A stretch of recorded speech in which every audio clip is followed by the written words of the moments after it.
சமீபத்திலே பத்திரிகையில ஒரு செய்தி.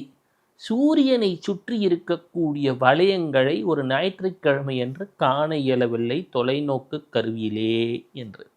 முதலிலே சனீஸ்வரர் என்றால் என்ன என்பதை பற்றி புரிந்து கொள்ள வேண்டும். அதன் பிறகுதான் உங்களுக்கு தித்திப்பான ஒரு செய்தி. எவ்வாறு அவரது அருளை பெற முயலும் என்ற ஒரு எளிமையான ஆனால் அதி பலன்களை தரக்கூடிய ஒரு வழிபாடு. ஆரம்பிப்போம். சனீஸ்வரர் என்றால் எல்லோருக்குமே தெரியும். நீல நிறம், கருப்பு நிறம், ஒரு முதுமையை குறிக்கக்கூடியது. என் பக்கத்தில் கூட ஒரு நீல நிற கட்டப்பையை வச்சுருக்கேன். அப்போ சித்தர்கள் கிட்ட கூட ஒரு பழைய பை இருக்கும். கணக்கன்பட்டி சித்தர்லாம் ஞாபகம் இருக்குங்களா? அவர்கிட்டையும் ஒரு பை இருக்கும். மூட்டை சுவாமிகள்னு தான் அவருக்கு பேரே ஒரு காலத்தில்.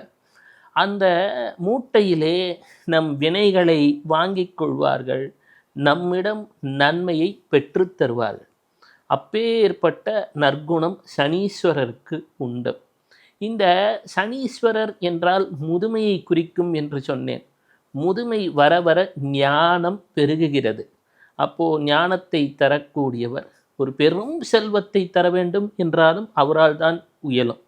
சனீஸ்வரர் தந்தால் தடுப்பார் யார்? எல்லாம் என்னென்னா, ஜாதகத்தில் சனி அப்படின்னு அவரை பேர் வச்சா மாதிரி சொல்கிறோம். அப்படி சொல்லக்கூடாது. சனீஸ்வரா அப்படின்னு பணிவோடு தான் சொல்லணும். அப்போ அந்த சனீஸ்வரன் ஒரு ஞாயிற்றுக்கிழமை நன்னாளிலே அவரது வளையங்கள் தெரியவில்லை என்றார்கள். இருக்கிற கிரகங்களிலே தன்னை சுற்றி ஒரு வளையத்தை அமைத்து கொண்டுள்ள கிரகம் சனீஸ்வரர் தான்.